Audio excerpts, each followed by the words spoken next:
नमस्कार, मी गणेश आजकाल स्वामी कृपा क्रिएशन्स या युट्यूब चॅनलमध्ये तुम्हा सर्वांचं मनपूर्वक स्वागत करतो. निमित्त आहे एका नव्या मराठी नाटकाचं. सध्या कसे बघा, रहस्य भय हा जो जॉनर आहे तो मराठी रंगभूमीवरती खूप छान पद्धतीने हाताळला जातोय. आणि असंच एक भयनाट्य, रहस्यमय नाट्य असं म्हणता येईल सुभेदार गेस्ट हाऊस या नाटकाला. या नाटकात काम करणारा माझा मित्र अभिनेता शंतनू मोहे माझ्यासोबत आहे. नमस्कार शंतनू. नमस्कार. It's a pleasure meeting you after long time. खूप दिवसांनी आपण भेटत आहोत आणि मुख्य म्हणजे सुभेदार गेस्ट हाऊस मध्ये फोटो बघितला जाहिरातीत तुझा, म्हटलं या नाटकाला आपण जायचंच गप्पा मारायला आणि आज प्रयोगही आम्ही बघणार आहोत. पण या वेगळ्या जॉनर बद्दल तुझं काय मत आहे ते आधी सांग. जॉनर बद्दल पर्सनली स्पीकिंग मला हा जॉनर खूपच आवडतो. मिस्ट्री किंवा मर्डर मिस्ट्रीज असतात किंवा या म्हणजे मी अशा प्रकारच्या अनेक नाटकांमध्ये कुठल्याही कलाकृतीत, नाटक OTT म्हणा किंवा फिल्म्स म्हणा, खरंच मी देखील इन्व्हॉल्व्ह होतो किंवा गुंततो ते बघत असताना. पण एक नट म्हणून ऑफकोर्स याचा भाग होणं सोने पे सुहागा, त्यातून विजय केंकरे सर दिग्दर्शित करत होते, त्यामुळे सगळ्यात बेस्ट हँड्सच्या हाताखाली काम करणं याचा अनुभव मिळाला. मी पहिल्यांदा काम करतोय विजय सरांबरोबर. अच्छा. पण खूप मजा आली. एकतर विजय सरांबद्दल बोलायचं झालं ना तर ते इतके कमाल आहेत ना, प्रश्नच नाही. म्हणजे नॉलेजेबल टू व्हॉट एक्सटेंट. आपण तालमी करतो पण त्याच बरोबरीने ना तालमी शिवायच्या इतक्या अगणित गोष्टी आपल्याला त्यांच्याकडून घेता येतात ना. So working with Vijay sir is always a pleasure. खरंय. पुन्हा एकदा या नाटकाच्या पिंडाकडे जर आपण आलो, मर्डर मिस्ट्रीकडे, तर हे थोडी पार्श्वभूमी द्यायची झाली तर अगाथा ख्रिस्तीचं माउसट्रॅप नावाचं एक नाटक आहे. फार जुनं नाटक आहे, जवळपास एक 70-75 वर्ष ते दररोज त्याचे शोज पाश्चात्य देशामध्ये चालू आहे. अच्छा. दररोज. तर त्याचं हे अडॅप्टेशन आहे. शिरीष देखणे सरांनी याचं अडॅप्टेशन केलेलं आहे.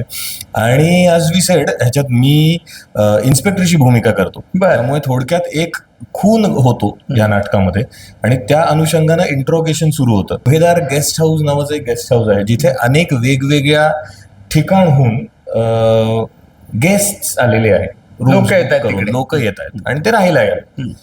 आणि असा कुठेतरी एक लिंक लागतो की ह्या वास्तूची आणि ह्या वास्तूत राहणाऱ्या लोकांचा त्या खुनाशी काही संबंध आहे का. बरं शंतनू, पण मुळात बघ ना की मलाही आठवतंय लहानपणी रत्नाकर मतकरींच्या गूढकथा वाचल्या असतील, नारायण धारप वाचले असतील.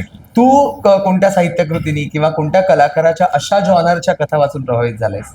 मला रत्नाकर मतकरी सरांचे डेफिनेटली अनडाऊटेडली, आणि त्यांची मी नाटकंही वाचलेली आहेत, गूढकथा पण वाचलेल्या आहेत.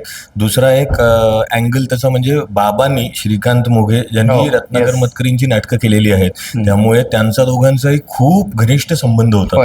त्यामुळे त्यांच्याकडून कधी गप्पा ऐकताना सुद्धा इतकं समृद्ध व्हायला व्हायचं ना. मी परत तेच म्हणतोय की हे जे सगळे लोक आहेत ना, जसा विजय सरांचा उल्लेख केला किंवा ही सगळी जी थोर लोक आहेत ना, त्यांच्याबरोबर तुम्ही काम करण्याचा एक ऍडेड बेनिफिट असा असतो ना की कामाबरोबर त्यांच्याकडून जे काही ऐकायला वाचायला मिळतं ना, त्याच्याने तुम्ही खूप जास्त समृद्ध होता. त्यामुळे जसं yes, coming back to the point, Ratnakar Matkari one of my favourite लेखक अनडाऊटेडली. त्याच्यानंतर मी म्हटलं तसं की इंग्लिश पण मी वाचलेलं आहे किंवा डायल एम फॉर मर्डरचा आपण उल्लेख केला, तसंही अनेक गोष्टी आहेत. फक्त ह्याच्यातला एकच गोष्ट अशी आहे की कॉन्टेंट तुमचा स्ट्रॉंग लागतोच, त्या बरोबरीने if it is camera medium, त्याच्यात गूढकथांमध्ये बेसिकली डिरेक्टर ऑफ फोटोग्राफीचा रोल खूप मोठा असतो. त्याच्यानंतर पेस खूप मोठा असतो, त्यामुळे एडिट हा जो प्रकार आहे तो प्रचंड फास्ट असावा लागतो. पण ओव्हरऑल तो जो एक इफेक्ट देतो ना, तो खरंच खूप एंटरटेनमेंटचे पण 2-3 प्रकार असतात की नाही. एक म्हणजे निखळ मनोरंजन असतं, आपण आपलं बसायचं आणि पोट धरून हसायचं, हा एक प्रकार आहे. तसाच एक प्रकार आपण असं म्हणू शकतो की जी कलाकृती आपण बघतो आहोत ना, त्यात इन्व्हॉल्व्ह होऊन आपली ही बुद्धी कामाला लावत सोबतीनं प्रवास करायचा. बरोबर. हा जो विषय आहे ना, कधी कधी काय होतं ना की आपण रिलॅक्स्ड बसलेले असतो, तुम्ही आम्हाला जिथे घेऊन जाल तिकडे आपण जाऊया, असा त्या कलाकृती बरोबरचं आपलं नातं जुडलेलं असतं. बरोबर. कधी कधी असं होतं ना की त्या कलाकृती बरोबर थांब नाही मी पण येतो तुझ्या बरोबर, खरंय. आपण दोघं मिळून हे सगळं सोडवू. Involvement जी म्हणतो. इन्व्हॉल्वमेंटचा जो विषय आहे ना तो पण एक विषय, तो त्यामुळे ह्या अशा जॉनर्स मध्ये हे फार खरंय. मस्त अनुभवायला मिळतं खरंय. आणि मजा येते ते करताना सुद्धा. आणि म्हणजे both the sides of the coin, बरोबर आहे. स्टेजवर असतात तेव्हाही तितकीच मजा येते, किंवा प्रेक्षकांच्या खुर्चीत बसलेले असतात तेव्हाही तितकीच मजा येते. खरंय. आणि आता आम्ही तो थरार अनुभवणार आहोत. Yes, त्यामुळे absolutely. सुभेदार गेस्ट हाऊस आपण लोकांना पण सांगूया की नक्की बघा आणि त्या प्रतिक्रिया द्या त्याबद्दल. आणि मग आपल्या गप्पा येस, कशा वाटल्या. आतापर्यंत आमचे साधारण 30 प्रयोग झालेले आहेत. घोडदौड जोरदार सुरू आहे. तुम्हा मायबाप रसिक प्रेक्षकांची वाट बघतोच आहोत. नक्की. त्यामुळे सुभेदार गेस्ट हाऊस या नाटकाला नक्की आवर्जून या, लवकरात लवकर तुमच्या जवळच्या नाट्यगृहामध्ये. धन्यवाद. नक्की. धन्यवाद. शुभेच्छा.